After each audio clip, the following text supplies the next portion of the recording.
ये श्रृंखला सर्व आत्माओं के पिता परमात्मा शिव के द्वारा उच्चारित महावाक्यों के संकलन पर आधारित है। ओम शांति। गॉडलीवुड स्टूडियो द्वारा प्रस्तुत अमूल्य रत्न में आप सभी का हार्दिक स्वागत है। कहते हैं, उमंग और उत्साह वो पंख हैं जो हमारी चाल को उड़ान में बदल देते हैं।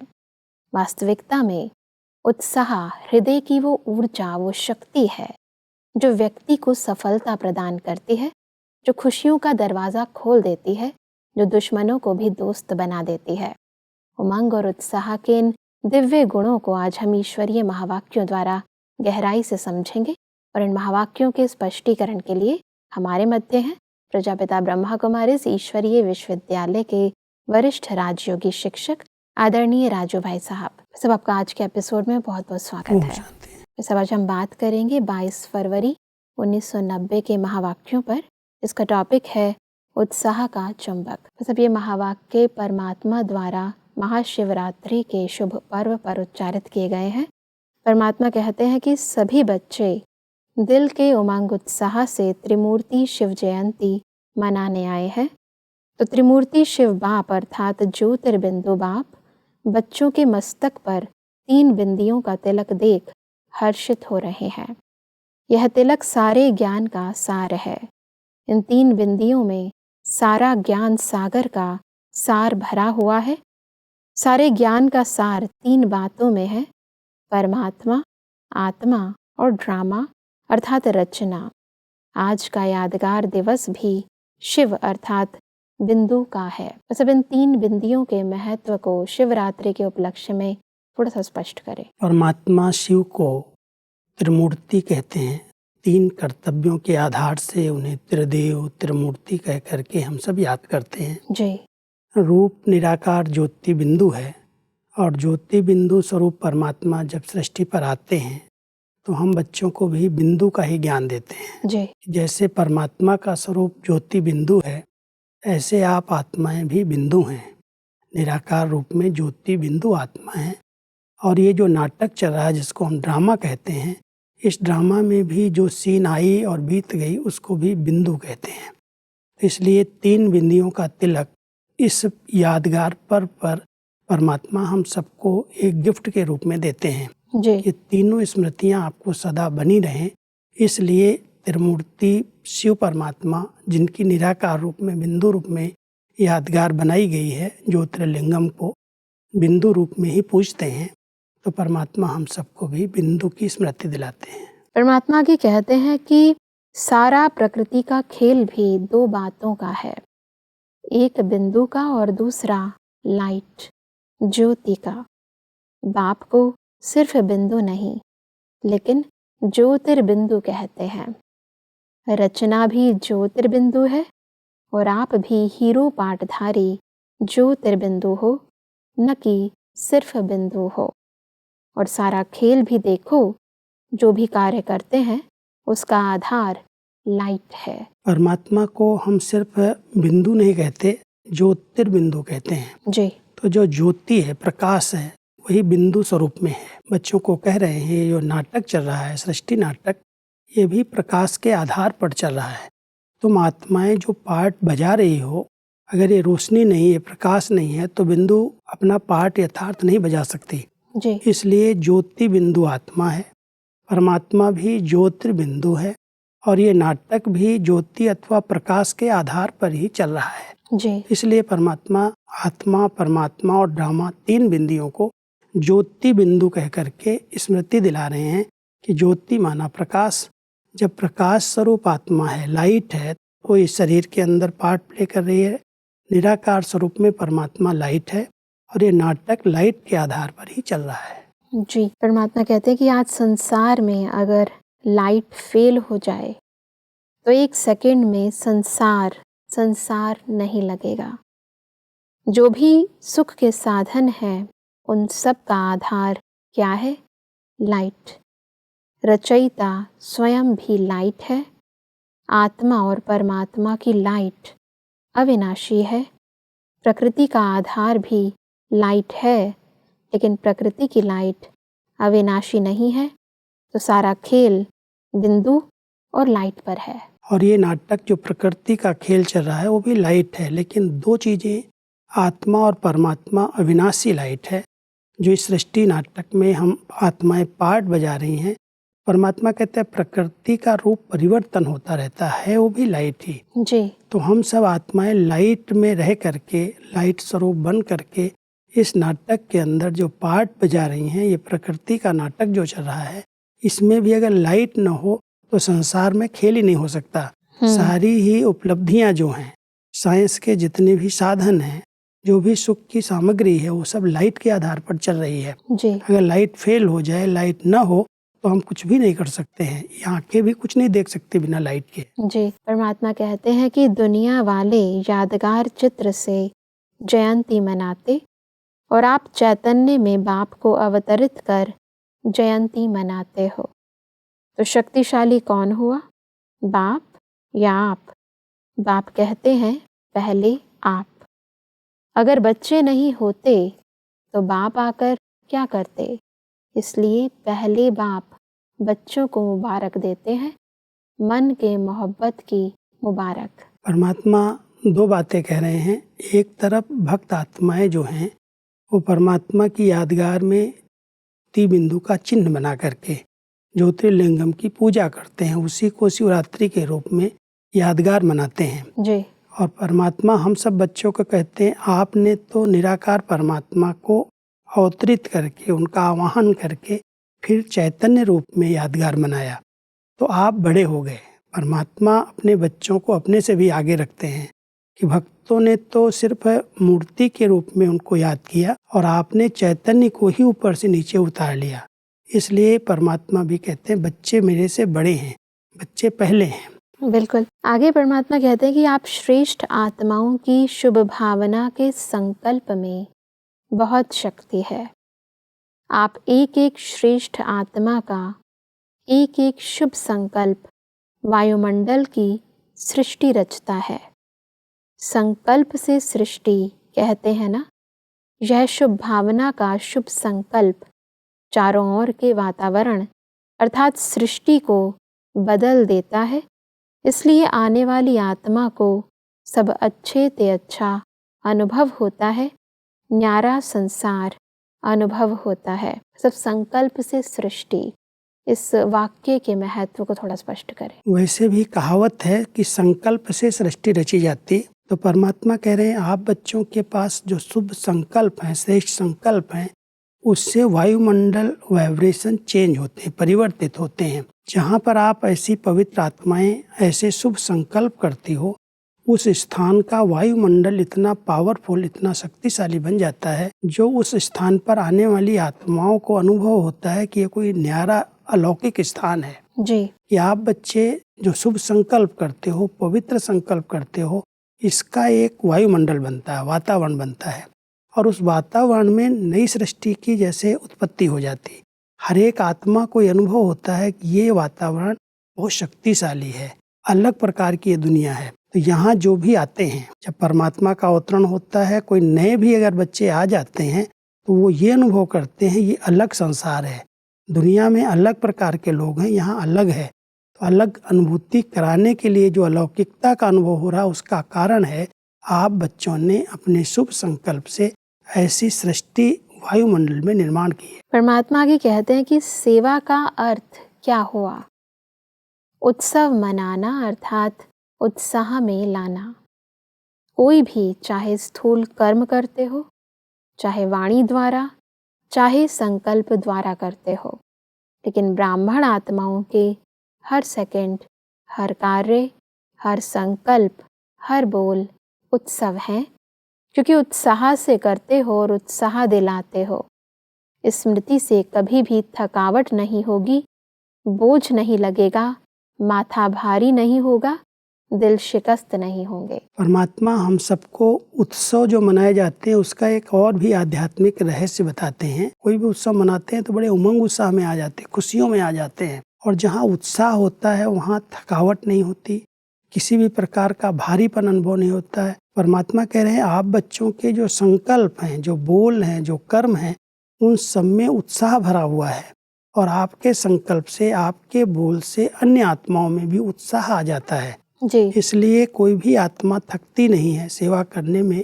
कितनी भी कार्य, कितनी भी सेवाएं उनके आगे आती हैं, वो बहुत सहज से सब कार्य कर लेते हैं, बिल्कुल। क्योंकि उत्साह में रहते हो और दूसरों को उत्साह दिला रहे हो। उत्साह में किया हुआ कर्म कभी भी भारी नहीं लगता, अपनेपन की फीलिंग से सहज हम कर लेते हैं। परमात्मा आगे कहते हैं कि ताकत भी ना हो, मानो शरीर में शक्ति नहीं है, वह धन की शक्ति की कमी के कारण मन में फील होता है कि यह नहीं हो सकता, लेकिन उत्साह ऐसी चीज़ है जो आप में अगर उत्साह है तो दूसरे भी उत्साह में आगे बढ़ करके आपके सहयोगी बन जाएंगे।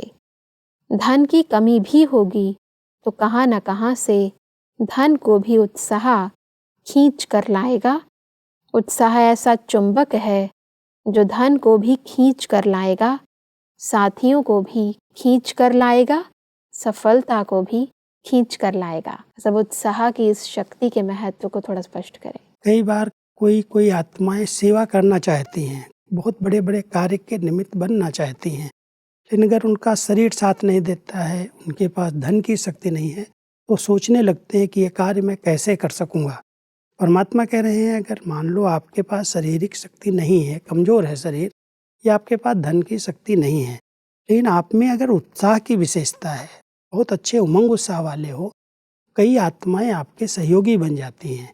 कोई कार्य आप उत्साह से करना शुरू कर दो तो धन को भी वो उत्साह खींच करके ले आए। कई आत्माएं धन से भी सहयोग देने लगती हैं, लेकिन करने वाले के अंदर उमंग उत्साह होना चाहिए। बिल्कुल। तो अपने पास अगर नहीं भी है और आपने उमंग उत्साह से कोई कार्य, अच्छा कार्य प्रारंभ किया, तो अनेक प्रकार से सहयोग देने वाले सामने से आ जाते हैं। चाहे शारीरिक रूप से सहयोग देने में मदद करते हैं या कहीं धन की भी जरूरत है तो भी ऑफर करते हैं कि अगर आपका इतना उत्साह है, आप इस उमंग उत्साह से कार्य कर रहे हो, तो हम भी थोड़ा सहयोग आपको दे देते, लगा देते इस कार्य में, और वो कार्य में सफलता भी प्राप्त होती।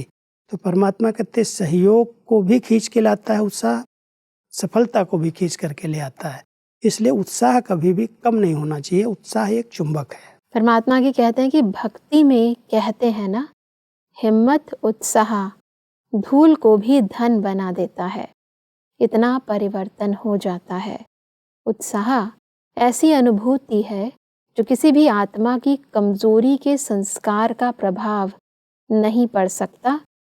आपका प्रभाव उस पर पड़ेगा, उसका प्रभाव आपके ऊपर नहीं आएगा। जो ख्याल ख्वाब में भी नहीं होगा वह सहज साकार हो जाएगा। कई बार कोई उत्साह में कोई कार्य शुरू करते हैं तो लोग उसको काटने वाले, उसको रोकने वाले, अरे इतना बड़ा कार्य तुम कैसे कर सकते हो, तो कई प्रकार की रुकावटें आती हैं।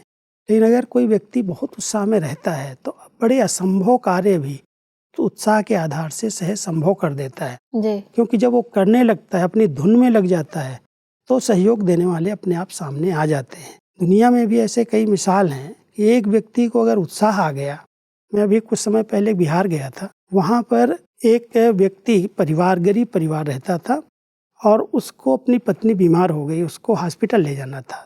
हॉस्पिटल जाने के लिए उसको बहुत बड़ी पहाड़ी को क्रॉस करके कई किलोमीटर के बाद वो पहुंच सकता था जी। तो देखा कि उसमें जाने में जब तक ले गया तब तक उस माता ने शरीर छोड़ दिया। तो उसको बड़ा उमंग आया, उत्साह आया कि हम क्यों न इस पहाड़ी के बीच से रास्ता निकाल दें, और वो अकेले ही लग गया। और वो जो बहुत लंबा रास्ता था उसको सीधा करने के लिए उसने छेनी हथौड़ी उठाई और काटना शुरू कर दिया, और काटते काटते रास्ता निकाल दिया।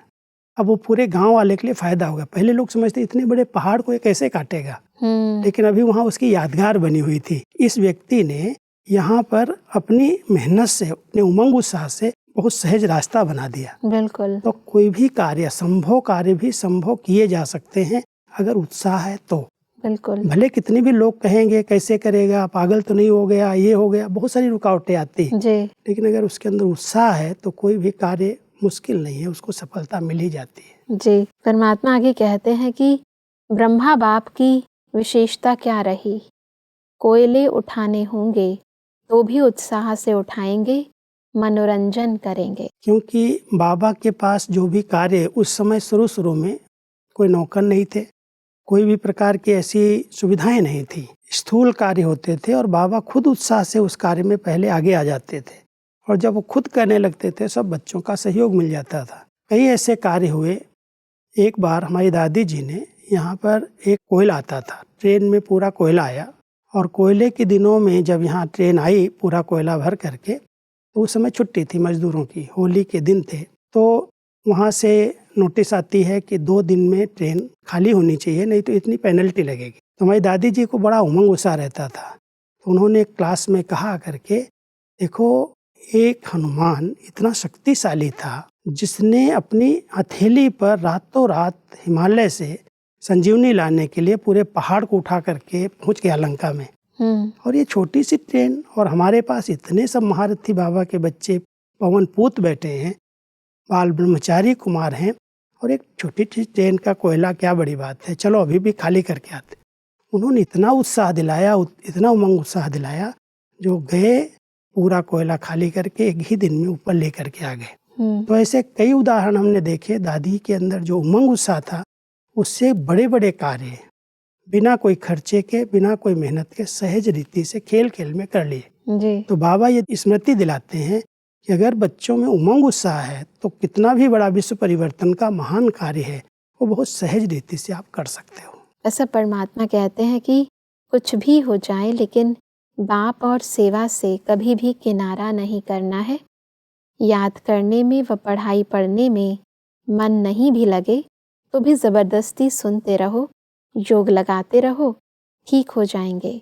क्योंकि माया ट्रायल करती है, यह थोड़ा सा किनारा कर ले तो आ जाऊं इसके पास।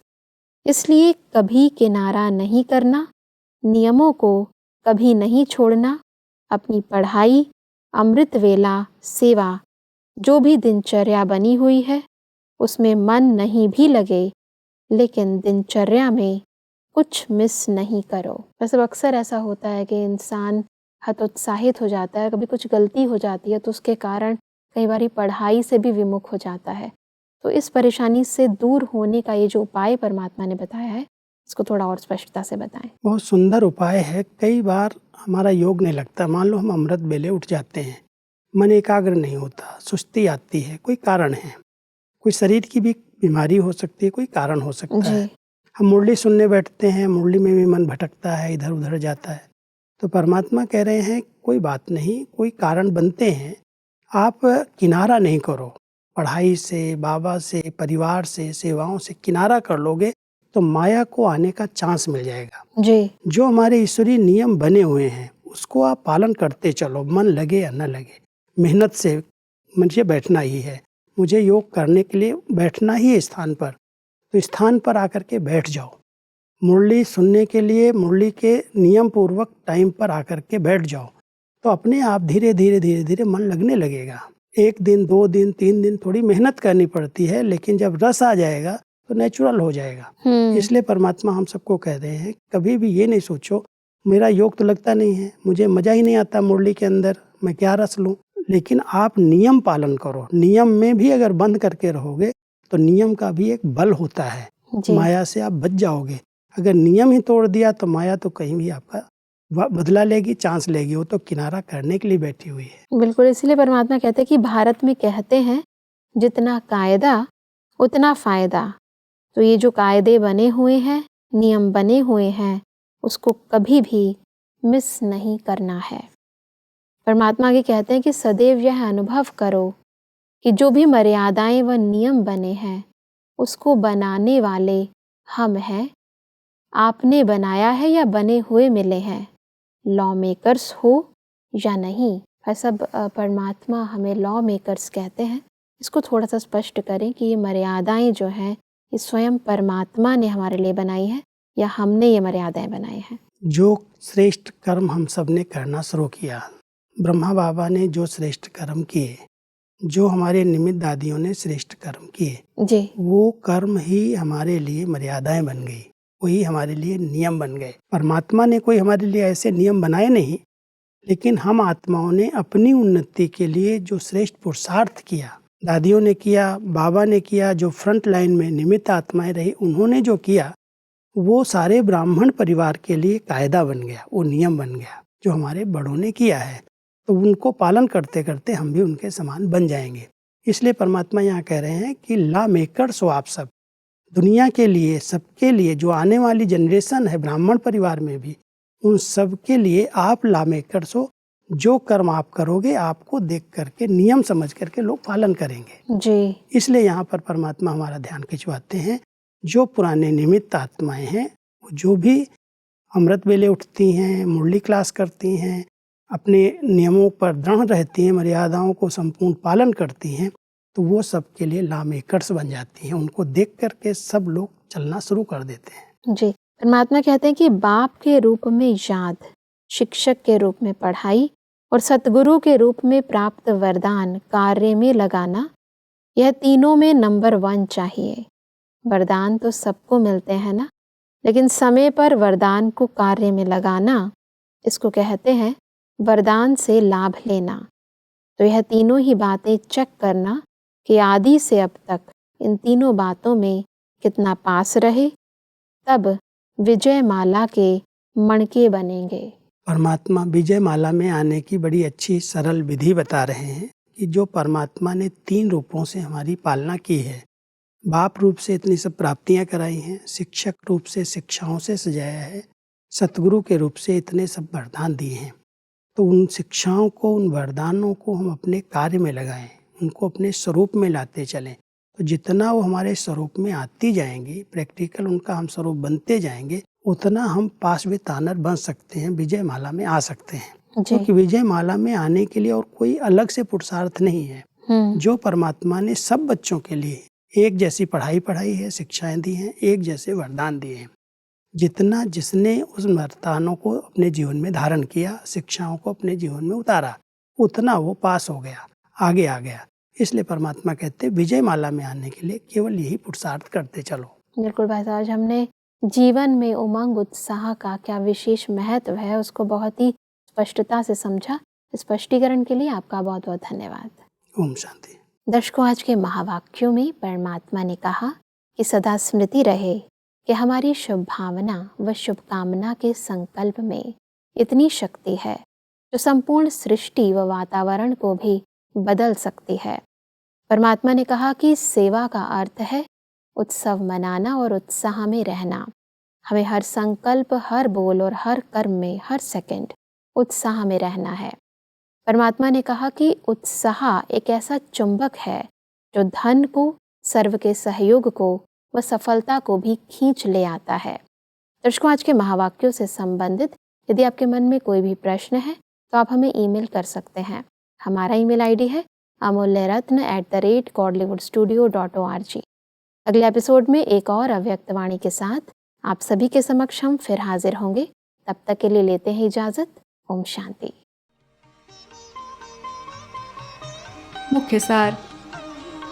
सारे ज्ञान का सार 3 बातों में है, परमात्मा, आत्मा और ड्रामा अर्थात रचना। शुभ संकल्पों से सृष्टि परिवर्तन। शुभ भावना आपकी है, लेकिन आपकी भावना का फल दूसरों को मिल जाता है, क्योंकि आप श्रेष्ठ आत्माओं की शुभ भावना के संकल्प में बहुत शक्ति है। एक एक शुभ संकल्प सृष्टि को बदल देता है। याद करने व पढ़ने में मन नहीं भी लगे तो जबरदस्ती सुनते रहो, योग लगाते रहो, ठीक हो जाएंगे। क्योंकि माया ट्रायल करती है, कभी किनारा नहीं करना। दिनचर्या व नियमों को कभी नहीं छोड़ना। वरदान को कार्य में लगाना, इसको कहते हैं वरदान का लाभ लेना। अधिक जानकारी के लिए संपर्क करें Amulya Ratan Godlywood studio, Manmohini Van, Shanti Van post, Abu road 307510, district Sirohi, Rajasthan. Email ID है amulyaratn@godlywoodstudio.org। इस श्रृंखला को प्रजापिता ब्रह्मा कुमारीज ईश्वरीय विश्वविद्यालय के सेवा केंद्रों पर क्लास में नियमित रूप से चलाने के लिए गॉडलीवुड स्टूडियो से संपर्क करें।